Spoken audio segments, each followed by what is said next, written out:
Hello friends, ചെമ്മനീർ പൂ സീരിയലിൻ്റെ ഒരു പുതുപുത്തൻ വിശേഷത്തിലേക്ക് എല്ലാവർക്കും സ്വാഗതം. വരാൻ പോകുന്ന ഒരു അടിപൊളി എപ്പിസോഡ് വിശേഷത്തിലേക്കാണ് നമ്മൾ പോകുന്നത്. എന്താണെന്ന് വെച്ചാൽ നമ്മുടെ നമ്മുടെ ശ്രുതിയുടെ കള്ളത്തരം അങ്ങ് പൊളിച്ചടുക്കാണ്. കള്ളത്തരം എന്ന് പറഞ്ഞാൽ വർഷയ്ക്കിട്ട് ശ്രുതി ഒരു പണി കൊടുക്കുകയാണ്. അത് വീഡിയോ സഹിതം എല്ലാവരുടെയും മുമ്പിൽ കൊണ്ടു നിർന്ന് പറഞ്ഞ് അവിടെ ശ്രുതിയുടെ തൊലി ഒരുക്കുകയാണ്. അങ്ങനെ ശ്രുതി എല്ലാവരുടെയും മുമ്പിൽ നാണം കെടുകയാണ്. ചന്ദ്ര വരെ ശ്രുതിയെ തള്ളി പറയുകയാണ് ചെയ്യുന്നത് കേട്ടോ. ആ ഒരു വിശേഷങ്ങളിലേക്കാണ് നമ്മൾ പോകുന്നത്. നമ്മുടെ വീഡിയോ ഇഷ്ടമായാലോ ഒന്ന് ലൈക്ക് ചെയ്യണേ, ഹൈപ്പ് ചെയ്യണേ, ചാനൽ കൂടി ഒന്ന് സബ്സ്ക്രൈബ് ചെയ്ത് സപ്പോർട്ട് ചെയ്യണേ. അങ്ങനെ വർഷയുടെയും ശ്രീകാന്തിൻ്റെയും ജീവിതത്തിലുണ്ടാകുന്ന ഒരു പ്രശ്നത്തെക്കുറിച്ചിട്ടാണ് കേട്ടോ പറയാൻ പോകുന്നത്. അതിൽ ശ്രുതി ഇടപെടുകയും ശ്രുതി അവരുടെ ജീവിതം നശിപ്പിക്കാൻ ശ്രമിക്കുകയും ഒക്കെ ചെയ്യുന്നുണ്ട്. ആ ഒരു വിശേഷങ്ങളാണ് പറയാൻ പോകുന്നത്. അങ്ങനെ ശ്രീകാന്തിൻ്റെ ഓഫീസിൽ റെസ്റ്റോറൻറ്റിൻ്റെ ഓണറിൻ്റെ മോളുണ്ട് നീതു അങ്ങനെ ഓഫീസിലെ കാര്യങ്ങളിലെ ചാർജ് എടുക്കുകയാണ് ചെയ്യുന്നത്. അങ്ങനെ നീതുവിന് വന്ന് ശ്രീകാന്തിനെ കാണുമ്പോൾ തന്നെ ശ്രീകാന്തിൽ ഒരു കണ്ണൊക്കെ ഉണ്ട് കേട്ടോ. അപ്പം തന്നെ നീതു ശ്രീകാന്തിൻ്റെ അടുത്ത് ഭയങ്കര സോപ്പിട്ടൊക്കെ നിൽക്കുന്നുണ്ടെങ്കിലും ശ്രീകാന്ത് വിവാഹിതനാണ് എന്നറിയുമ്പോഴും വർഷ ഭാര്യയാണ് എന്നറിയുമ്പോഴും നീതുവിന് നല്ല ദേഷ്യമുണ്ട്. നീതുവിന് ശ്രീകാന്തിൽ വീണ്ടും ഒരു കണ്ണുള്ളത് കൊണ്ട് തന്നെ എങ്ങനെയെങ്കിലും ശ്രീകാന്തിനെ സ്വന്തമാക്കണം എന്നൊരു ചിന്ത നീതുവിനുണ്ട്. അതിനായിട്ട് ശ്രീകാന്തിൻ്റെ പുറകെ തന്നെ നടക്കുകയാണ് ചെയ്യുന്നത് നീതു.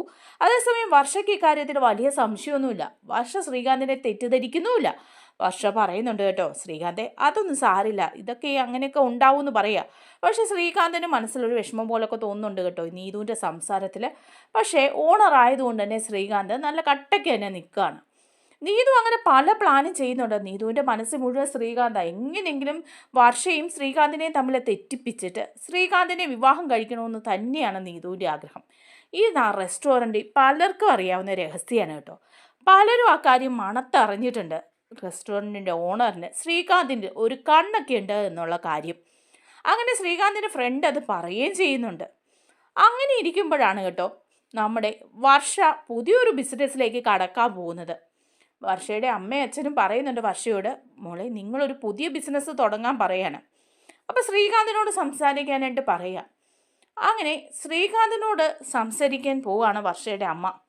അങ്ങനെ വർഷയുടെ അമ്മ ചെന്ന് ശ്രീകാന്തിനോട് സംസാരിക്കുകയാണ്. മോനെ എന്നും ഇങ്ങനെ ഈ റെസ്റ്റോറൻറ്റിൽ തന്നെ ജോലി ചെയ്ത് നിൽക്കാതെ നമുക്ക് സ്വന്തമായിട്ടൊരു റെസ്റ്റോറൻറ്റ് തുടങ്ങുകയാണെങ്കിൽ നിനക്ക് അവിടെ ജോലി ചെയ്യാമല്ലോ. നമ്മുടെ സ്വന്തം സ്ഥാപനമാണ് താനും. നീ അവിടുത്തെ ചീഫ് ഷെഫായിട്ട് ജോലി ചെയ്യുകയും ചെയ്യാം. അങ്ങനെ നിങ്ങൾക്ക് രണ്ടുപേർക്കും കൂടി ഒരു ബിസിനസ്സൊക്കെ ആവുമല്ലോ എന്ന് പറയാണ്. അപ്പോൾ ശ്രീകാന്ത് പറയുന്നുണ്ട്, അയ്യോ അമ്മേ അത് വേണ്ട. കാരണം എന്താണെന്ന് വെച്ചാൽ അതിനൊന്നും എനിക്ക് താല്പര്യമല്ല. അതിനൊക്കെ ഇപ്പോൾ ഒരുപാട് പണമൊക്കെ വേണ്ട കാര്യമല്ലേ. ഞാനിപ്പോൾ ഇങ്ങനെ ഈ ജോലി ചെയ്ത് തന്നെ മുന്നോട്ട് പോയോളാം എന്ന് പറയാം. അതേസമയം വർഷയുടെ അമ്മ പറയുന്നുണ്ട്, അതല്ല മോനെ, നമ്മുടെ നിങ്ങളുടെ ഒന്നും ഇല്ലല്ലോ. നിങ്ങൾക്ക് രണ്ടുപേർക്കും വേണ്ടിയിട്ടല്ലേ. ഞങ്ങളുടെ കയ്യിൽ പണമുണ്ട്. അതുകൊണ്ട് തന്നെ റെസ്റ്റോറൻറ്റ് തുടങ്ങാനുള്ള പണം ഞങ്ങൾ തരാം. അതുകൊണ്ട് നിങ്ങൾ ഒരു റെസ്റ്റോറൻറ്റ് തുടങ്ങുക എന്ന് പറയുമ്പം ശ്രീകാന്ത് അത് സമ്മതിക്കുന്നില്ല. ശ്രീകാന്ത് പറയുന്നുണ്ട്, അമ്മേ ഞാനങ്ങനെ സ്ത്രീധനം വാങ്ങിയിട്ടൊന്നും വിവാഹം കഴിച്ച ആളല്ല. അതിനോടൊന്നും എനിക്ക് താല്പര്യമില്ല എന്ന് പറയാം. അപ്പോൾ വർഷയുടെ അമ്മ പറയുകയാണെ, അതങ്ങനെ താല്പര്യമില്ലെന്ന് പറഞ്ഞാൽ ഞങ്ങൾ സ്ത്രീധനമായിട്ടൊന്നും അല്ലല്ലോ തരുന്നത്. നിങ്ങൾക്ക് ജീവിക്കാൻ വേണ്ടിയിട്ട് ഒരു ബിസിനസ് തുടങ്ങാൻ വേണ്ടിയുള്ള പണമല്ലേ തരുന്നുള്ളൂ എന്ന് പറയുമ്പം ശ്രീകാന്ത് പറയുന്നുണ്ട്, അത് വേണ്ട, അതൊക്കെ എൻ്റെ അഭിമാനത്തെ ബാധിക്കുന്ന കാര്യമാണ്. അതുകൊണ്ട് ഞാൻ കുറച്ച് പണമൊക്കെ സമ്പാദിക്കുന്നുണ്ട്. ഇവിടെ ജോലി ചെയ്തിട്ട് തന്നെ കുറച്ച് പണം ഞാൻ സമ്പാദിക്കുന്നുണ്ട്. അങ്ങനെ സമ്പാദിച്ച് കുറച്ച് പണമായി കഴിയുമ്പോൾ സ്വന്തമായിട്ട് ഒരു റെസ്റ്റോറൻറ്റ് തുടങ്ങണം തന്നെയാണ് എൻ്റെ ആഗ്രഹം എന്ന് പറയുകയാണ്. അല്ലാതെ വർഷയുടെ വീട്ടിൽ നിന്ന് കൊണ്ടുവന്ന പണം കൊണ്ട് തുടങ്ങാൻ ഞാൻ ആഗ്രഹിക്കുന്നില്ല, സോറി ആൻറ്റി എന്നൊക്കെ പറയുന്നുണ്ട്. അതേസമയം കുറച്ച് നാൾ കൂടി കഴിയുമ്പോഴേക്കും വർഷയുടെ അമ്മ ചെന്നിട്ട് വർഷയോട് പറയുന്നുണ്ട്, മോളെ ഞാൻ ചില കാര്യങ്ങൾ ശ്രീകാന്തിനോട് പറഞ്ഞിട്ട് അവൻ അതിനൊന്നും താല്പര്യമില്ല. ഇപ്പോഴും ആ റെസ്റ്റോറൻറ്റിൽ ഒരു ചീഫ് ഷെഫായിട്ട് ജോലി ചെയ്തുകൊണ്ടേയിരിക്കുക. അതുപോലെ ഒരു റെസ്റ്റോറൻറ്റ് നമുക്ക് തുടങ്ങാൻ ഇപ്പം യാതൊരു സാമ്പത്തിക ബുദ്ധിമുട്ടും ഇല്ല. നിങ്ങളുടെ പേരിലാണെങ്കിൽ പണവും ബാങ്കിൽ ഇട്ടിട്ടുണ്ട്. ആ പണം എടുത്തിട്ട് നിങ്ങൾക്കൊരു റെസ്റ്റോറൻറ്റ് തുടങ്ങിക്കൂടെ? സ്വന്തമായിട്ടൊരു ബിസിനസ് ചെയ്യാമെന്ന് പറഞ്ഞാൽ അത് നല്ല കാര്യമല്ലേ. അവിടെ തന്നെ ചീഫ് ഷെഫായിട്ട് ശ്രീകാന്തിന് ജോലി ചെയ്യുകയും ചെയ്യാം. ശ്രീകാന്തിന് ഈ ജോലി അറിയാവുന്നത് കൊണ്ട് തന്നെ ബിസിനസ് വൻ വിജയമാകുകയും ചെയ്യും. എത്ര പറഞ്ഞിട്ടും അവൻ സമ്മതിക്കുന്നില്ല മോളെ എന്ന് പറയാം. അപ്പോൾ വർഷ പറയുന്നുണ്ട്, ശ്രീകാന്തിന് അതൊരു നാണക്കേടായിരിക്കും. ചിലപ്പം എൻ്റെ വീട്ടിൽ നിന്ന് കൊണ്ടുവരുന്ന പണം കൊണ്ട് റെസ്റ്റോറൻറ്റ് തുടങ്ങാനായിട്ട് ശ്രീകാന്തിന് മടിയുണ്ടാവും. സാരില്ല, ഞാൻ തുടങ്ങാമേ എന്ന് പറയാണ്. അപ്പം വർഷയുടെ അമ്മ പറയുന്നുണ്ട്, ശരി എന്നാൽ മോളുടെ പേരിൽ തുടങ്ങിക്കൂ എന്ന് പറയാം. അങ്ങനെ വർഷ ഒരു ബിസിനസ് തുടങ്ങുകയാണ്, ഒരു പുതിയ റെസ്റ്റോറൻറ്റ് തുടങ്ങുകയാണ്. എന്നിട്ട് അവിടെ സ്റ്റാഫൊക്കെ എല്ലാം സെലക്ട് ചെയ്യുകയൊക്കെ ചെയ്യുന്നുണ്ട്. വർഷ ശ്രീകാന്തിനോട് പറയുന്നുണ്ട്, ശ്രീകാന്തെ നിനക്കും ബിസിനസ് തുടങ്ങാനല്ലേ മടിയുള്ളൂ.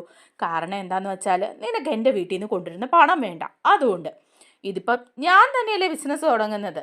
പക്ഷേ നീ അവിടെ ജോലി ചെയ്യ്, നീ ഇവിടെ ചെയ്യുന്ന ജോലി തന്നെ നമ്മുടെ സ്വന്തം റെസ്റ്റോറൻറ്റിൽ ചെയ്യ്, അവിടെ ഒരു ചീഫ് ഷെഫായിട്ട് നിനക്ക് വന്നൂടെ. ശ്രീകാന്ത് പറയും, എൻ്റെ പൊന്നു വർഷേ, എന്നെ നീ നിർബന്ധിക്കരുത്. ആൻറ്റി എന്ന് വന്നിട്ട് സ്വന്തമായിട്ട് ബിസിനസ് തുടങ്ങുക, ഒരു റെസ്റ്റോറൻറ്റ് തുടങ്ങുക എന്നൊക്കെ പറഞ്ഞപ്പോൾ തന്നെ ഞാൻ ഒഴിവായതാ. എനിക്കതിനൊന്നും താല്പര്യമില്ല. എനിക്ക് ആരുടെ ഔദാര്യം കൊണ്ട് ജീവിക്കുന്നതിനോടൊന്നും താല്പര്യമില്ല. എനിക്ക് സ്വന്തമായിട്ട് അധ്വാനിച്ച് പണം ഉണ്ടാക്കി അതിൽ നിന്നൊരു ബിസിനസ് തുടങ്ങണമെന്ന് തന്നെയാണ് ആഗ്രഹം. അതുകൊണ്ട് ദയവേത് വർഷം നീ അങ്ങോട്ട് വിളിക്കരുത്. എനിക്ക് അവിടെ ജോലി ചെയ്യാൻ കുറച്ച് പരിമിതികളുണ്ട്. ഞാനിപ്പം ജോലി ചെയ്യുന്നിടത്ത് നല്ല സംതൃപ്തനാണ്. അവിടെയാണെങ്കിൽ ഓണറിനൊക്കെ നല്ല താല്പര്യമാണ്. ഞാൻ അവിടെ കംഫർട്ടബിളാണ്. അവിടെ നിന്ന് എനിക്ക് നല്ല സാലറി കിട്ടുന്നുമുണ്ട്. അതുകൊണ്ട് ഞാൻ അവിടെ തന്നെ ജോലി ചെയ്തോളാം വർഷേ, നീ എന്നെ നിർബന്ധിക്കരുത് എന്ന് പറയണം. അപ്പോൾ വർഷ പറയുന്നുണ്ട്, ഓക്കെ, എല്ലാം നിൻ്റെ ഇഷ്ടം പോലെ തന്നെ നടക്കട്ടെ. നീ ഇപ്പോൾ ജോലി ചെയ്യുന്നിടത്ത് തന്നെ ജോലി ചെയ്യേ, ഞങ്ങൾ എൻ്റെ റെസ്റ്റോറൻറ്റ് നോക്കിക്കൊണ്ട് പോകാം. പിന്നെ എന്തെങ്കിലും നിനക്ക് അങ്ങോട്ട് വരണമെന്ന് തോന്നിയാൽ ആ നിമിഷം നിനക്ക് അങ്ങോട്ട് വരാം കേട്ടോ എന്ന് പറയണം. അങ്ങനെ ഇരിക്കുമ്പോഴാണ് കേട്ടോ നമ്മുടെ നീതുവിന് ശ്രീകാന്തിനോട് ഭയങ്കര താല്പര്യമായിട്ട്. നീതു അവിടെ ചില സ്റ്റാഫിനോടൊക്കെ പറയുന്നുണ്ട്, ശ്രീകാന്തിൻ്റെ പുറകെ ഇങ്ങനെ നടക്കുന്നുണ്ട്. പക്ഷെ ശ്രീകാന്തിന് മാത്രം അതൊന്നും മനസ്സിലാവുന്നില്ല കേട്ടോ. അതേസമയം ശ്രീകാന്ത് വർഷയുടെ റെസ്റ്റോറൻറ്റിലേക്ക് ജോലി ചെയ്യാൻ ചെല്ലാത്തത് കൊണ്ട് തന്നെ വർഷയുടെ അമ്മയും അച്ഛനും കൂടി സംസാരിക്കുന്നുണ്ട്. എന്തോ കാര്യമുണ്ട്, അവൻ ആ റെസ്റ്റോറൻറ്റിൽ തന്നെ ജോലി ചെയ്യേണ്ട ആവശ്യം എന്താ? സ്വന്തമായിട്ട് ഒരു റെസ്റ്റോറൻറ്റ് ഉണ്ട്, അപ്പം അവൻ അങ്ങോട്ട് മാറിക്കൂടെ? വർഷ പല പ്രാവശ്യം അവനെ വിളിച്ചതാ, അവൻ്റെ അഭിമാനം അനുവദിക്കുന്നില്ലെന്നൊക്കെയാണ് പറയുന്നത്. അപ്പോൾ വർഷയുടെ അച്ഛൻ പറയാം, ശരിയാ, അവൻ്റെ അഭിമാനം അനുവദിക്കുന്നില്ല, ഇത് വേറെ ചില കല്ലുകളുണ്ടെന്നാണ് ഞാൻ അറിഞ്ഞതെന്ന് പറയാം. അപ്പോൾ ഉടനെ വർഷയുടെ അമ്മ പറയുന്നുണ്ട്, ഞാനും അങ്ങനെ ചിലതൊക്കെ അറിഞ്ഞു. ആ റെസ്റ്റോറൻറ്റിൻ്റെ ഓണർ നീതുവിന് അവനിലൊരു കണ്ണുണ്ട്. ആ പെണ്ണ് എപ്പോഴും അവൻ്റെ പുറകെ ചുറ്റിക്കറങ്ങി നടക്കുകയാണ്. ഏത് സമയവും അവൾ അവൻ്റെ പുറകെ നടക്കുന്നുണ്ട്. ആ താല്പര്യം കൊണ്ടായിരിക്കും ചിലപ്പം അവൻ ആ റെസ്റ്റോറൻറ്റിൽ നിന്ന് പോകാത്തത്. എൻ്റെ ഒരു ഫ്രണ്ട് അവിടെ വർക്ക് ചെയ്യുന്നുണ്ട്, അയാൾ എന്നോട് ഈ കാര്യങ്ങളൊക്കെ പറയുകയും ചെയ്തു. അപ്പോൾ വർഷയുടെ അച്ഛനും പറയാം, ശരിയാ, അങ്ങനെ എന്തെങ്കിലും ഉണ്ടെങ്കിൽ ചതിയായി പോകും കേട്ടോ. നമ്മുടെ മോളെ ഉപേക്ഷിച്ചിട്ട് അവൻ ആ നീതുവിൻ്റെ കൂടെ പോകാൻ സാധ്യതയുണ്ട്. അതാണ് വർഷയോട് പറഞ്ഞാൽ അവൾക്കത് മനസ്സിലാവുന്നുമില്ല. ഞാനും അവളോട് ആ കാര്യം പറഞ്ഞപ്പം അവൾ പറയാണ് അങ്ങനെയൊന്നും ഇല്ലയെന്ന്. അതുകൊണ്ട് പിന്നെ എനിക്കിതൊന്നും പറയാനും പറ്റിയില്ല. ഇനിയിപ്പോൾ എന്താ ചെയ്യുക? ശരിക്കും ആ നീതുവിന് ശ്രീകാന്തിലൊരു കണ്ണുണ്ടോ? അവൻ എങ്ങനെയെങ്കിലും നമ്മുടെ മോളെ ചതിക്കുമോ? ആ നീതുവിൻ്റെ ഒപ്പം പോവോ? ഇതൊന്നും പറഞ്ഞാൽ വർഷയ്ക്ക് മനസ്സിലാവില്ല. എങ്ങനെയെങ്കിലും ശ്രീകാന്തിനെ നിർബന്ധിച്ച് വർഷയുടെ റെസ്റ്റോറൻറ്റിലേക്ക് മാറ്റണം. ഇനിയും ഇപ്പോൾ അവിടെ തന്നെ തുടർന്നാൽ അത് അവരുടെ ജീവിതത്തിന് ശരിയാവുമെന്ന് തോന്നുന്നില്ലെന്ന് പറയുകയാണ് വർഷയുടെ അമ്മ. അങ്ങനെ അവരൊരു പ്ലാൻ ഇടുകയാണ് കേട്ടോ. എന്താണെന്ന് വെച്ചാൽ അവിടെ തന്നെ വർഷയുടെ അമ്മയുടെ ഒരു ഫ്രണ്ടുണ്ട്. ആ ഫ്രണ്ട് വഴി ശ്രീകാന്തും നീതുവും തമ്മിലുള്ള സംസാരമൊക്കെ മനസ്സിലാക്കാനും അവിടെ നടക്കുന്ന കാര്യങ്ങളൊക്കെ ഒന്ന് ശ്രദ്ധിക്കാനും ശ്രീകാന്ത് എന്തെങ്കിലും രീതിയിൽ നീതുവിൻ്റെ കൂടെ പോകുന്നുണ്ടോ എന്നൊക്കെ അറിയാനും വേണ്ടിയിട്ട് ഏർപ്പാടാക്കിയിരിക്കുക. അപ്പോൾ അയാൾ നല്ല രീതിയിൽ വാച്ച് ചെയ്യുന്നുണ്ട് ശ്രീകാന്തിനെയും നീതുവിനെയും. അങ്ങനെ അവർ തമ്മിലുള്ള രഹസ്യങ്ങളൊക്കെ അറിയാനും ശ്രമിക്കുന്നൊക്കെയുണ്ട്. അങ്ങനെ ഇരിക്കുമ്പോഴാണ് കേട്ടോ നമ്മുടെ സുധിയുടെ കടയിൽ നിന്ന് കുറച്ചധികം സാധനങ്ങൾ എടുത്തുകൊണ്ട് പോവാണ് വർഷയുടെ അമ്മ. കാരണം എന്താണെന്ന് വെച്ചാൽ വർഷയുടെ അമ്മയുടെ കയ്യിൽ നിന്ന് ശ്രുതി ഒരു 5 ലക്ഷം രൂപ കടമായിട്ട് വാങ്ങിയിട്ടുണ്ട്. അപ്പോൾ ആ പണം തിരികെ കൊടുക്കാൻ പറയുന്നുണ്ട് കേട്ടോ വർഷയുടെ അമ്മ. അപ്പോൾ ശ്രുതി പറയുന്നുണ്ട്, ഇപ്പം തരാൻ പറ്റില്ല, എൻ്റെ ഈ പണമൊന്നുമില്ല, അതുകൊണ്ട് 5 ലക്ഷം രൂപ ഇപ്പോൾ ഉടനെ തരാനൊന്നും പറ്റില്ലല്ലോ എന്ന് പറയുക. അപ്പോൾ അവർ പറയുന്നുണ്ട്, അങ്ങനെ തരാതിരുന്നാൽ പറ്റില്ലല്ലോ, നമ്മൾ തമ്മിലുള്ള കണക്കാണ്, ഇത് വീട്ടിലുള്ളവരാരും അറിഞ്ഞിട്ടില്ല, നിൻ്റെ ഭർത്താവ് ശ്രുതി പോലും അറിഞ്ഞിട്ടില്ല. അങ്ങനെയുള്ളപ്പം ഈ പണം നീ തിരികെ തരണം, അല്ലെങ്കിൽ ഞാനേ കടയിൽ വന്ന് സാധനം കടത്തിനെടുത്താൽ അങ്ങ് പോവും. അപ്പോൾ ശ്രുതി പറയും, ഇപ്പം എൻ്റെ ഈ പണം തരാനില്ലെന്ന് പറഞ്ഞില്ലേ, നിങ്ങൾ എന്താന്ന് വെച്ചാൽ ചെയ്യുക എന്ന് പറയാണ്. അങ്ങനെ നമ്മുടെ ശ്രുതിയുടെ കടയിലേക്ക് വർഷയുടെ അമ്മ ചെന്നിട്ട് അവിടുന്ന് കുറേ സാധനങ്ങൾ കടമായിട്ട് എടുത്തുകൊണ്ട് അങ്ങ് പോകുന്നുണ്ട്. ഇതൊന്നും പാവം ശ്രുതി അറിയുന്നില്ല. ശ്രുതി ചോദിക്കും, എന്താ ആൻറ്റി ഇപ്പോൾ ഇതിങ്ങനെ പണമൊന്നും തരാതെ കൊണ്ടുപോകുന്നത് എന്താണെന്ന് ചോദിക്കുമ്പോൾ, പണമൊക്കെ ഞാൻ തിരികെ തരാം, പക്ഷേ ഇപ്പം ഞാനിതങ്ങ് കൊണ്ടുപോകാമെന്ന് പറയാം. അപ്പോൾ ശ്രുതിക്ക് കാര്യങ്ങളൊക്കെ പിടികിട്ടുക, താൻ 5 ലക്ഷം രൂപ കൊടുക്കാനുള്ളത് കൊണ്ടാണ് ഇവർ വന്ന് കുറേ സാധനങ്ങളൊക്കെ എടുത്തിട്ട് പോകുന്ന കടമായിട്ട്. ഇനിയിപ്പോൾ താനത് കൊടുക്കാതെ ആ പണം തിരികെ ശ്രുതിക്ക് കൊടുക്കില്ല. ശ്രുതിക്ക് കൊടുക്കാതിരുന്നാൽ ശ്രുതി അത് ചോദിക്കുകയും ചെയ്യും, ഇവർ സത്യങ്ങളൊക്കെ വിളിച്ച് പറയുകയും ചെയ്യും. ഇപ്പം ഞാൻ എവിടെ നിന്ന് ഈ 5 ലക്ഷം രൂപ ഉണ്ടാക്കി ഇവർക്ക് കൊടുക്കുന്നത്? ഇതിപ്പോൾ വല്ലാത്തൊരവസ്ഥയായി പോയല്ലോ, ഇതിനൊരു പരിഹാരം കാണണമല്ലോ, ഇല്ലെങ്കിൽ ഇവരെൻ്റെ കുടുംബം കോളം തോണ്ടും, ഞാൻ പിന്നെ എല്ലാവരുടെയും മുമ്പിൽ നാണം കെടും. എന്തിനാ പിന്നെ ഈ 5 ലക്ഷം രൂപ വാങ്ങിയതെന്നുള്ള കാര്യത്തിൽ ചോദ്യോത്തരങ്ങളൊക്കെ ഉണ്ടാവും വീട്ടിൽ. അതിൻ്റെയൊക്കെ കാര്യങ്ങൾ പറഞ്ഞു വരുമ്പോൾ ആകെ മൊത്തം പ്രശ്നമാവുമല്ലോ എന്നൊക്കെ ഇങ്ങനെ ശ്രുതി വിചാരിക്കുകയാണ്. അങ്ങനെ ഇരിക്കുമ്പോഴാണ് കേട്ടോ നമ്മുടെ ശ്രുതിയും ഈ വിവരം അറിയുന്നത്. ശ്രീകാന്ത് ജോലി ചെയ്യുന്ന റെസ്റ്റോറൻറ്റിലെ ഓണർ നീതുവിന് ശ്രീകാന്തിലൊരു കണ്ണുണ്ടെന്നും നീതു ശ്രീകാന്തിനെ വിവാഹം കഴിക്കാൻ ആഗ്രഹിച്ച് നടക്കുകയാണെന്നൊക്കെ ഉള്ള കാര്യം. അപ്പോൾ ശ്രുതിക്ക് മനസ്സിൽ തോന്നുക കേട്ടോ, എന്തെങ്കിലും ഒരു പണി കൊടുക്കണമല്ലോ. ഇതിപ്പോൾ എന്താ ചെയ്യുക? ഈ 5 ലക്ഷം രൂപ ഒഴിവാക്കാൻ എന്താ ചെയ്യുക? അവരാണെങ്കിൽ കടയിൽ വന്ന് സാധനം എടുത്തുകൊണ്ട് പോയി. അവരെ അങ്ങനെ വെറുതെ വിട്ടാൽ പറ്റില്ലല്ലോ. അവരുടെ കാര്യങ്ങളൊന്ന് ശരിയാക്കി കൊടുക്കണം. നോക്കട്ടെ, അവിടെ ചെന്നാൽ നീതുവിനെ കണ്ടൊന്ന് സംസാരിക്കണം. ശ്രീകാന്തും അവളും കൂടി അടുത്ത ശ്രീകാന്ത് അവളെ വിവാഹം കഴിച്ചോളും. അങ്ങനെയാണെങ്കിൽ ഈ വർഷയെ ശ്രീകാന്ത് ഒഴിവാക്കും. ശ്രീകാന്ത് വർഷയെ ഒഴിവാക്കി പോകണം. അങ്ങനെയാണെങ്കിൽ അവരുടെ അഹങ്കാരത്തിന് ഒരു പരിധി ഉണ്ടാവുള്ളൂ.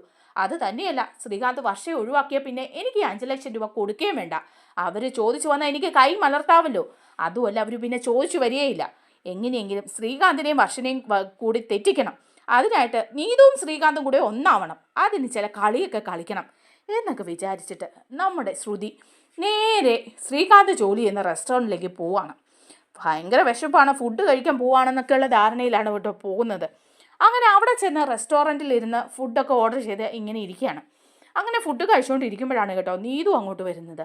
അപ്പം നീതു വരുന്ന കാണുമ്പോൾ തന്നെ ശ്രുതി മനസ്സിലോർക്കാണ്, ആ ഇവളാണല്ലേ നീതു, ഇവളെ കണ്ടൊന്ന് സംസാരിക്കണം, ഇവളെ ശ്രീകാന്തിന് ഇഷ്ടമാണെന്ന് പറയണം, എങ്ങനെയെങ്കിലും വർഷയും ശ്രീകാന്തിനെ തെറ്റിക്കണം, നീതു ശ്രീകാന്തിൻ്റെ തലയിലാവണം എന്നൊക്കെ വിചാരിക്കുക. എന്നിട്ട് നേരെ അങ്ങോട്ട് ചെല്ലാണ് നീതുവിൻ്റെ അടുത്തേക്ക്. എന്നിട്ട് പറയുന്നുണ്ട്, ഹലോ നീതു അല്ലേ എന്ന് ചോദിക്കുക. അപ്പോൾ നീതു പറയണം, അതെ എന്താ? അല്ല, ഞാൻ അവിടെ ബിസിനസ് നടത്തുന്ന ശ്രുതിയുടെ വൈഫാണ് ശ്രുതി എന്ന് പറയുക. ഹലോ ശ്രുതി, എന്താ വന്നത്? ഫുഡ് കഴിക്കാൻ വന്നതാണോ? നല്ല ഫുഡല്ലേ എന്നൊക്കെ ചോദിക്കും. പിന്നെ നല്ല സൂപ്പർ ഫുഡല്ലേ? ആരാ നിങ്ങളുടെ ഷെഫ്? നന്നായിട്ട് ഫുഡ് ചെയ്യുന്നുണ്ട്. ആരാ ഈ നിങ്ങളുടെ ചീഫ് ഷെഫ് ആരാണെന്ന് ചോദിക്കുക. ഒന്നും അറിയാത്ത ഭാഗത്തിന് ശ്രുതി. അപ്പോഴേക്കും നീതു പറയാം, ആഹാ ചീഫ് ഷെഫ് ശ്രീകാന്താണ് കേട്ടോ. ശ്രീകാന്ത് നല്ലൊരു പയ്യനാണ്, നല്ല രീതിയിൽ കുക്ക് ചെയ്യും. നല്ല ഫുഡല്ലേ ശ്രുതി എന്ന് ചോദിക്കുമ്പോൾ ശ്രുതി പറയാം, പിന്നെ നല്ല സൂപ്പർ ഫുഡല്ലേ ശ്രീകാന്താണല്ലേ. ശ്രീകാന്ത് എന്ന് പറഞ്ഞാൽ ഇയാളാണോ എന്ന് ചോദിച്ചിട്ട് ശ്രുതി ഫോണിൽ കാണിച്ചു കൊടുക്കുക. അപ്പോഴേക്കും ഉടനെ തന്നെ നീതു പറയാം, അതെ ഇതാ ശ്രീകാന്ത്. ഇതെങ്ങനെ നിങ്ങൾക്കറിയാം? നിങ്ങളുടെ ഫോണിൽ എങ്ങനെയാണ് അവൻ്റെ ഫോട്ടോ വന്നത്? അപ്പോൾ ശ്രുതി പറയാം, അതെ ഇതെൻ്റെ ഭർത്താവിൻ്റെ അനുജനാണ്, ഞങ്ങൾ ഒരു വീട്ടിലാണ് താമസിക്കുന്നത്. ആ ശ്രീകാന്ത് തന്നെയാണ് ഈ ശ്രീകാന്ത് എന്നറിയാൻ വേണ്ടി ഞാൻ ചോദിച്ചതാണ്. അവനാണ് ആൾ സൂപ്പറാണ് കേട്ടോ, നല്ല മിടുക്കനാ. അവന് നല്ല ഒരുപാട് കഴിവുകളുണ്ട്. പണ്ട് തൊട്ടേ പഠിക്കാനും മിടുക്കനായിരുന്നു, കാണാനും സ്മാർട്ടാണ്. എന്തായാലും നല്ല അടിപൊളി പയ്യനാണ്. പിന്നെ ഒരു കുറവേ ഉള്ളൂ എന്ന് പറയാണ്.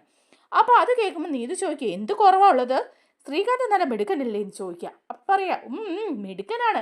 നീതുവിന് ശ്രീകാന്തിൽ ഒരു താല്പര്യമൊക്കെ ഉള്ള പോലെ തോന്നല്ലോ. വന്നപ്പോൾ തൊട്ട് നീതു ശ്രീകാന്തിൻ്റെ കാര്യം വാതോരാടെ സംസാരിക്കുകയാണല്ലോ എന്ന് പറയാം. അപ്പോൾ നീതു ഒരു നാണം പോലൊക്കെ ഇങ്ങനെ നിൽക്കുക. എന്നിട്ട് നീതു പറയാം, അതെ എനിക്ക് ശ്രീകാന്തിൽ ഒരു താല്പര്യമൊക്കെ ഉണ്ട്, പക്ഷെ ശ്രീകാന്ത് വിവാഹിതനല്ലേ, ഇനിയിപ്പോൾ അതൊന്നും പറഞ്ഞിട്ട് കാര്യമില്ലല്ലോ എന്ന് പറയാണ്. അപ്പോഴേക്ക് ശ്രുതി പറയാം, വിവാഹിതനാ, ഞാൻ പറഞ്ഞില്ലേ അവനൊരു കുറവേ ഉള്ളെന്ന്. ആ ഒരു കുറവ് അവൻ്റെ ഭാര്യ വർഷയാ എന്ന് പറയാം. അപ്പോൾ നീതു ചോദിക്കുക, അതെന്താ വർഷ ഒരു കുറവായിട്ട് തോന്നുന്നത്? അവർ പ്രണയിച്ച് വിവാഹം കഴിച്ചവരല്ലേ?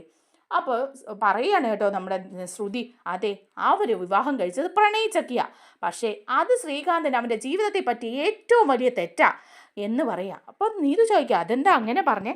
അല്ല വർഷ അവളൊരു പണക്കാരി പെണ്ണാ കേട്ടോ, അവളൊരു പണമുള്ള വീട്ടിലെ പെൺകുട്ടിയാണ്. ശ്രീകാന്താണ് ഒരു സാധാരണ വീട്ടിലെ നല്ല സുന്ദരൻ പയ്യനും മിടുക്കനാ, വളരെയധികം കഴിവുള്ളവനാ. പക്ഷെ ആ വർഷ ഇവനെ വളച്ചെടുത്തു കഴിഞ്ഞാൽ അവളുടെ സൈഡിലേക്ക് ആക്കാൻ അവളിങ്ങനെ നോക്കിക്കൊണ്ടേ ഇരിക്കുക. അവളുടെ അച്ഛനും അമ്മയും അതിന് ശ്രമിച്ചുകൊണ്ടിരിക്കുക. പക്ഷെ ശ്രീകാന്തിന് അതിനൊന്നും ഒരു താല്പര്യമില്ല കേട്ടോ. ശ്രീകാന്തും വർഷയും തമ്മിൽ ഒരു ചേർച്ചയില്ലെന്നേ. വീട്ടിൽ വന്നാലും രണ്ടുപേരും സന്തോഷത്തോടെ ദാമ്പത്യത്തിലൊന്നും പോകുന്നില്ല. രണ്ടുപേരും തമ്മിൽ എന്ന് വഴക്കാം. പിന്നെ വിവാഹം കഴിച്ചതിൻ്റെ പേരിൽ ഇങ്ങനെ ചൊന്നോട് നടക്കുന്നതേ ഉള്ളൂ, അല്ലാതൊന്നും ഇല്ലെന്നേ അവർ തമ്മിൽ ഒരു വിധത്തിലും ഇഷ്ടമില്ല. അപ്പം ഉടനെ തന്നെ പറയാന്ന് നീതു, ഇതൊക്കെ സത്യമാണോ? എന്നിട്ട് ശ്രീകാന്ത് വർഷയെക്കുറിച്ച് നല്ലതൊക്കെയാണല്ലോ പറയുന്നത്, പിന്നെ നല്ലതല്ലാതെ ചീത്ത വല്ലതും പറയോ? പറഞ്ഞ വീട്ടിലെ വിവരങ്ങൾ നാട്ടിലുള്ളവരെല്ലാം അറിയില്ലേ? ഇപ്പൊ തന്നെ കണ്ടില്ലേ, അവള് ഒരു റെസ്റ്റോറൻറ്റ് തുടങ്ങിയിട്ടുണ്ട് ആ വർഷ, അതറിയില്ല നീതുവിന്. നീതു പറയാം, അറിയാം വർഷയ്ക്ക് ഒരു റെസ്റ്റോറൻറ്റ് ഉണ്ടെന്ന് ശ്രീകാന്ത് പറഞ്ഞിട്ടുണ്ട്. എന്നിട്ടും എന്താ ശ്രീകാന്ത് ഇവിടെ തന്നെ ജോലി ചെയ്യുന്നത്? വർഷയുടെ റെസ്റ്റോറൻറ്റിൽ ചീഫ് കുക്കായിട്ട് പോകാത്തത് എന്താ? ഇപ്പോഴും നീതുവിൻ്റെ റെസ്റ്റോറൻറ്റിൽ ചീഫ് കുക്കായിട്ട് നിൽക്കുന്നത് എന്താ? വർഷ ഇതിൻ്റെ പേരിൽ എന്നും വഴക്കാം. ശ്രീകാന്തിനോട് എന്നും സ്വന്തം റെസ്റ്റോറൻറ്റിൽ തന്നെ ജോലി ചെയ്യുകയെന്ന് വർഷ പറയുന്നുണ്ട്. പക്ഷേ ശ്രീകാന്ത് അതിനൊന്നും സമ്മതിക്കുന്നില്ല. അവൻ ഇവിടെ തന്നെ ജോലി ചെയ്യണമെന്ന ആഗ്രഹം. ഇപ്പോഴല്ലേ കാര്യം പിടികിട്ടത്. ഇവിടെ ജോലി ചെയ്ത നീതുവിനെ എപ്പോഴും കാണാൻ പറ്റുമല്ലോ. നീതുവിനോട് അവനും താല്പര്യമുണ്ട്, അതല്ലാതെ വർഷയോട് അവനൊരു താല്പര്യവും ഇല്ല. അത് കേൾക്കുമ്പം നീതു അങ്ങ് സന്തോഷിക്കുക. എന്നിട്ട് നീതു ചോദിക്കുക, ശ്രുതി പറഞ്ഞത് സത്യമാണോ? അങ്ങനെയൊക്കെ ഉണ്ടോ? ശ്രുതി പറയാം, പിന്നെ എനിക്കല്ലേ ഇതൊക്കെ അറിയാൻ പറ്റുള്ളൂ. ഞങ്ങൾ ഒരു വീട്ടിൽ താമസിക്കുന്നവരല്ലേ. അവനും വർഷയും തമ്മിലുള്ള പ്രശ്നത്തെക്കുറിച്ചിട്ടൊക്കെ എനിക്ക് നന്നായിട്ടറിയാം. പിന്നെ അങ്ങനെയുള്ളപ്പം അവൻ നീതുവിനെ ആഗ്രഹിക്കുന്നതിന് എന്തെങ്കിലും കുഴപ്പമുണ്ടോ? നീതു നല്ല വിവരവും വിദ്യാഭ്യാസവും സൗന്ദര്യമൊക്കെ ഉള്ള പെൺകുട്ടിയല്ലേ. പോരാത്തതിന് ശ്രീകാന്തിനെ മനസ്സ് തുറന്ന് സ്നേഹിക്കുന്ന ഒരു പെൺകുട്ടി. അങ്ങനെയുള്ളപ്പോൾ ഈ വർഷം അവൻ ചൊന്നൊന്നും നടക്കും തോന്നുന്നുണ്ടോ? നീതു ഒന്ന് സ്നേഹത്തോടെ അവനോട് വിവാഹാഭ്യർത്ഥന നടത്ത്. അവനെ ഒന്ന് സ്നേഹിച്ച് വശത്താക്കാൻ നോക്ക്. എങ്ങനെയെങ്കിലും അങ്ങനെയാകുമ്പോൾ അവൻ വർഷയെ അങ്ങ് ഉപേക്ഷിക്കൂന്നേ.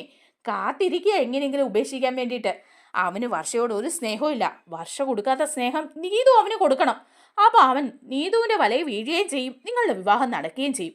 അതിനായിട്ടൊന്ന് ആത്മാർത്ഥമായിട്ട് ശ്രമിക്കുക. നീതു ഞങ്ങളുടെ വീട്ടിലേക്ക് മരുമോളായിട്ട് വരുന്നതിൽ ഞങ്ങൾക്കൊക്കെ ഭയങ്കര സന്തോഷമാണെന്നേ. വർഷം എങ്ങനെയെങ്കിലും ഒന്ന് ഒഴിഞ്ഞു പോയാൽ മതിയായിരുന്നു എന്നിങ്ങനെ പറയുക. അപ്പോൾ ഇതെല്ലാം കേട്ടിട്ട് നീതു അങ്ങ് സന്തോഷിക്കുക. നീതുവിൻ്റെ മനസ്സിൽ ഭയങ്കര സന്തോഷം തോന്നുക കേട്ടോ. വർഷയോട് ശ്രീകാന്തിന് ഇഷ്ടമില്ലല്ലോ എന്നൊക്കെ ഓർത്തിട്ട്. അങ്ങനെ നീതു ശ്രീകാന്തിൻ്റെ അടുത്ത് ചെന്നിട്ട് ഭയങ്കര സ്നേഹം അഭിനയിക്കുകയൊക്കെ. അപ്പോൾ ശ്രീകാന്തിന് തന്നെ എന്തോ ഒരു വല്ലായ്മ തോന്നുക. അപ്പോൾ ശ്രീകാന്ത് ചോദിക്കുന്നുണ്ട്, എന്താ മാഡം ഇങ്ങനെ, നീതു എന്താ ഇങ്ങനെ കാണിക്കുന്നതെന്ന് ചോദിക്കുക. അപ്പോൾ നീതു പറയുന്നുണ്ട്, ശ്രീകാന്ത് വർഷയും തമ്മിൽ അത്ര നല്ല രസത്തിലൊന്നും അല്ലല്ലേ. എനിക്ക് ശ്രീകാന്തിനോട് ഭയങ്കര ഇഷ്ടമാണ് എന്നൊക്കെ പറയുമ്പോൾ ശ്രീകാന്ത് തന്നെ അവിടെ നിന്ന് ഒഴിഞ്ഞു മാറുകയാണ് കേട്ടോ. അതേസമയം ഈ വിവരങ്ങളൊക്കെ നമ്മുടെ വർഷയെ അറിയാണ്. വർഷ ഇതൊക്കെ എങ്ങനെയാണ് അറിയുന്നതെന്നോ? വർഷയുടെ അമ്മയും അച്ഛനും കൂടി അവിടെ ഒരാളെ നിർത്തിയിട്ടുണ്ടായിരുന്നല്ലോ കാര്യങ്ങളൊക്കെ ശ്രദ്ധിക്കാൻ. അപ്പോൾ അയാൾ ഈ കാര്യങ്ങളൊക്കെ ചെക്ക് ചെയ്യുമ്പോഴാണ് നമ്മുടെ ശ്രുതി വന്നിട്ട് നീതുവിനോട് സംസാരിക്കുന്നതൊക്കെ കാണുന്നത്. അപ്പോൾ ശ്രീകാന്തിൻ്റെയും വർഷയുടെയും കാര്യം സംസാരിക്കുന്നതെന്ന് മനസ്സിലാക്കുന്ന അയാൾ അതെല്ലാം വീഡിയോയിൽ എടുക്കുകയാണ്. ശ്രുതി പറയുന്ന എല്ലാ കാര്യങ്ങളും ആ വീഡിയോയിൽ കിട്ടുക.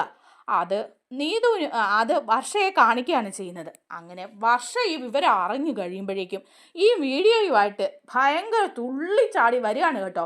പിന്നെ ശ്രുതിയുടെ കാര്യം നോക്കണ്ട, നേരെ വീട്ടിലേക്ക് വരിക. വീട്ടിലേക്ക് വന്നിട്ട് വിളിക്കുക, അച്ഛാ അമ്മേ എല്ലാവരും ഇങ്ങോട്ടൊന്ന് വന്നേ, ശ്രീകാന്തെ ഇവിടെ വാ, അതുപോലെ തന്നെ എല്ലാവരും സച്ചിയനും രേവ ചേച്ചിയും വേണം എന്ന് പറയാണ്. അപ്പോഴേക്കും ചന്ദ്രയും അതുപോലെ തന്നെ രവിയൊക്കെ ഇറങ്ങി വരിക. രവി ചോദിക്കുക, എന്താ മോളെ നീ എന്താ ഇങ്ങനെ ദേഷ്യപ്പെടുന്നേ, എന്താ കാര്യം എന്ന് പറ. അപ്പോൾ പറയാം, എന്തിയേ നിങ്ങളുടെ മൂത്ത മരുമകളും മോനും ശ്രുതിയും അതുപോലെ തന്നെ ശ്രുതിയും അവരെ കൂടെ വിളിക്കുക, അവരെ കാണാനില്ലല്ലോ. അപ്പോൾ ചന്ദ്ര ചോദിക്കുക, എന്തിനാ ശ്രുതിയൊക്കെ വിളിക്കുന്നേ, മോൾ എന്താ വെച്ചാൽ പറ. അവരെ വിളിക്കണം, അവർ കൂടെ വേണം. ആ ശ്രുതി, ആ പെരുങ്കള്ളി അവൾ വേണം. അപ്പോൾ ചന്ദ്ര ചോദിക്കുക, അതെന്തിനാ ശ്രുതിയെ പെരുങ്കള്ളിന്ന് വിളിക്കുന്നത്? വർഷയുടെ എന്തെങ്കിലും സാധനം ശ്രുതി കട്ടെടുത്തില്ല, പക്ഷെ ചെയ്തു കൂട്ടുന്ന കാര്യങ്ങളുണ്ടല്ലോ, തനി തോന്നിയാസവാ. ഇതിനൊക്കെ എന്താ ചെയ്യേണ്ടതെന്നറിയാവോ? എന്നെ ചതിക്കാൻ വേണ്ടി ശ്രമിക്കുക അവർ, ഞങ്ങളുടെ കുടുംബം തകർക്കാൻ വേണ്ടി. അപ്പോൾ ഉടനെ രവി ചോദിക്കുക, എന്താ മോളെ നിങ്ങളുടെ കുടുംബം തകർക്കാൻ വേണ്ടി ശ്രുതി ശ്രമിച്ചെന്നോ? അതേച്ചാ, എന്നെയും ശ്രീകാന്തിനെയും തമ്മിൽ പിരിക്കാൻ വേണ്ടിയിട്ട് ശ്രുതി ശ്രമിച്ചു. ഇവളുണ്ടല്ലോ ഇവള് എന്ന് പറയാം. അപ്പോൾ ശ്രുതി അങ്ങോട്ട് വരുക. ശ്രുതിക്ക് കാര്യമൊന്നും പിടികിട്ടുന്നില്ല. അപ്പോൾ ശ്രുതി ചോദിക്കുക, നീ എന്തിനാ എന്നെ ഭരിക്കാൻ വരുന്നത്? ഞാൻ നിന്നെ എന്നാ ചെയ്തെന്നാ നീ പറയുന്നത്? ഒന്നും ചെയ്തില്ലേ? നിങ്ങൾ എൻ്റെ മുഖത്ത് നോക്കി പറഞ്ഞേ, നിങ്ങളൊന്നും ചെയ്തില്ലേ? അപ്പോൾ എല്ലാവരും അന്തം വിട്ട് നിൽക്കുക. അപ്പോൾ സച്ചിൻ ചോദിക്കുന്നുണ്ട്, എന്താ വർഷേ കാര്യം എന്താന്ന് പറ. ശ്രീകാന്തൻ ചോദിക്കുക, എന്താ വർഷേ പറയാം, എല്ലാവരോടും പറയാം. അതിനു മുമ്പ് എല്ലാവരും കൂടി ഈ വീഡിയോ ഒന്ന് കാണണം കേട്ടോ. ഇവർ കാണിച്ചു കൂടിയ തോന്നിയാസവാ, എന്നിട്ട് വേണം പറയാനായിട്ട് ഇവരെങ്ങനെയുള്ളവളാണെന്ന് എന്ന് പറഞ്ഞിട്ട് വീഡിയോ കാണിച്ചു കൊടുക്കുകയാണ് വർഷ എല്ലാവർക്കും. അപ്പോൾ ആ വീഡിയോയിൽ കംപ്ലീറ്റ് നീതുവും ശ്രുതിയും തമ്മിലുള്ള സംസാരമാണ്. ഈ കാര്യങ്ങളൊക്കെ പറയും, വർഷയുടെയും ശ്രീകാന്തിൻ്റെയും ജീവിതം തകർക്കാൻ ശ്രമിക്കുകയൊക്കെ ചെയ്യുന്ന വീഡിയോയാണ്. അത് കണ്ടു കഴിയുമ്പോൾ ശ്രുതി അങ്ങ് ഞെട്ടി നാണം കെട്ട് പോവാ. അപ്പോൾ ചന്ദ്രയാണെങ്കിലും ചങ്കത്ത് കൈവച്ച് പോവാ, ദൈവമേ ഇത്രയൊക്കെ പണി ഒപ്പിച്ചോന്ന് ഓർത്തിട്ട്. അപ്പോൾ ഈ വീഡിയോ അങ്ങ് പ്ലേ ചെയ്ത് കഴിയുമ്പം ശ്രുതിയുടെ തൊലി ഉരിഞ്ഞു പോവുക. ശ്രുതി അങ്ങ് ആവിയായിട്ട് പോവുക എല്ലാവരുടെ മുമ്പിൽ. അപ്പോഴേക്കും ഉടനെ തന്നെ ചന്ദ്ര ചോദിക്കുക, എന്താ ശ്രുതി നീ പറഞ്ഞതൊക്കെ നേരാണോ? നീ എന്തിനാ ഇങ്ങനെ ഒരു പ്രശ്നം ഉണ്ടാക്കിയത്? നിനക്ക് ശ്രീകാന്തിനെ വർഷയും തമ്മിൽ തെറ്റിച്ചിട്ട് എന്ത് കിട്ടാനാ? അപ്പോൾ വർഷ പറയാം, എന്ത് കിട്ടാനാണെന്ന് ആൻറ്റിക്ക് അറിയണോ? എൻ്റെ അമ്മയുടെ കയ്യിൽ നിന്ന് ഇവരൊരു 5 ലക്ഷം രൂപ കടം വാങ്ങിയിട്ടുണ്ടായിരുന്നു. അത് തിരിച്ചു കൊടുക്കാൻ അമ്മ ചോദിക്കും. അത് ചോദിക്കുന്നത് കാരണം ആ പ്രശ്നം ഒഴിവാക്കാൻ വേണ്ടിയിട്ട് എന്നെ ശ്രീകാന്തിനെ തെറ്റിച്ച് എന്നെ ഇവിടുന്ന് പറഞ്ഞയച്ചിട്ട് ആ വൈരാഗ്യം തീർക്കാൻ ശ്രീകാന്തിനെ നീതുവിനെ കൊണ്ട് വിവാഹം കഴിപ്പിക്കണം. അതായിരുന്നു ഇവരുടെ ആഗ്രഹം എന്ന് പറയുമ്പോഴേക്കും ദേവിയും എല്ലാവരും ശ്രുതി ഉൾപ്പെടെ എല്ലാവരും പച്ചയ്ക്ക് വലിച്ചു കീറുകയാണ് കേട്ടോ ശ്രുതിയെ. അപ്പോഴേക്കും ഉടനെ തന്നെ ശ്രുതി പറയുക, എല്ലാവരും എന്നോട് ക്ഷമിക്കണം, അന്നേരത്തെ ആ സമയം എനിക്ക് അങ്ങനെ തോന്നി, അതാ അങ്ങനെ ചെയ്തേന്ന് പറയാണ്. അപ്പോൾ വർഷ പറയുക, അങ്ങനെ നിങ്ങൾക്ക് തോന്നിയല്ലേ എൻ്റെ ശ്രീകാന്തിൻ്റെ ജീവിതം തീർക്കാൻ? ഇപ്പം കണ്ടോ ശ്രീകാന്തെ, നീതു എന്ന് പറയുന്ന അവളുണ്ടല്ലോ, നിങ്ങളെ വിവാഹം കഴിക്കാൻ വേണ്ടി കാത്തിരിക്കുക, നിങ്ങളുടെ റെസ്റ്റോറൻറ്റിൻ്റെ ഓണർ. അതുകൊണ്ട് ഒരു കാര്യം ഞാൻ പറഞ്ഞേക്കാം, ഇനി ആ റെസ്റ്റോറൻറ്റിൽ ജോലി ചെയ്യാൻ ശ്രീകാന്ത് പോകണ്ട, അവിടുത്തെ ജോലി നിർത്തണം. അപ്പോൾ ശ്രീകാന്ത് പറയാം, ശരിയാ, ഞാൻ നിർത്താം. നീതുവിൻ്റെ പെരുമാറ്റത്തിൽ എനിക്കും ഒരു തെറ്റൊക്കെ തോന്നിയിരുന്നു. ഇപ്പോൾ ഈ വീഡിയോ കണ്ടപ്പോൾ കാര്യങ്ങളൊക്കെ പിടികിട്ടി. ഇനി ഞാൻ ആ റെസ്റ്റോറൻറ്റിൽ ജോലി ചെയ്യാനായിട്ട് പോകുന്നില്ല, ഞാൻ അവിടുത്തെ ജോലി രാജിവെക്കുക. എന്നിട്ട് നമുക്ക് നമ്മുടെ റെസ്റ്റോറൻറ്റിൽ തന്നെ ജോലി ചെയ്യാം, അല്ലേ വർഷയെന്ന് പറയാം. അങ്ങനെ ശ്രീകാന്ത് വർഷയും കൂടെ തീരുമാനിക്കുകയാണ് കേട്ടോ. ശ്രീകാന്ത് കൂടി വർഷയുടെ റെസ്റ്റോറൻറ്റിൽ ജോലി ചെയ്യാനായിട്ട്. അങ്ങനെ അവിടുത്തെ ജോലി ശ്രീകാന്ത് നിർത്തുകയും ചെയ്യാണ്. അതുപോലെ നമ്മുടെ ശ്രുതിയുടെ കള്ളത്തരങ്ങളെല്ലാം പൊളിയുമ്പോൾ ശ്രുതി ഉൾപ്പെടെ എല്ലാവരും ശ്രുതിയെ പച്ചയ്ക്ക് വലിച്ച് കീറുകയാണ്. നമ്മുടെ വീഡിയോ ഇഷ്ടമായാലൊന്ന് ലൈക്ക് ചെയ്യണേ, ഹൈപ്പ് ചെയ്യണേ, ചാനൽ കൂടി ഒന്ന് സബ്സ്ക്രൈബ് ചെയ്ത് സപ്പോർട്ട് ചെയ്യണേ. താങ്ക്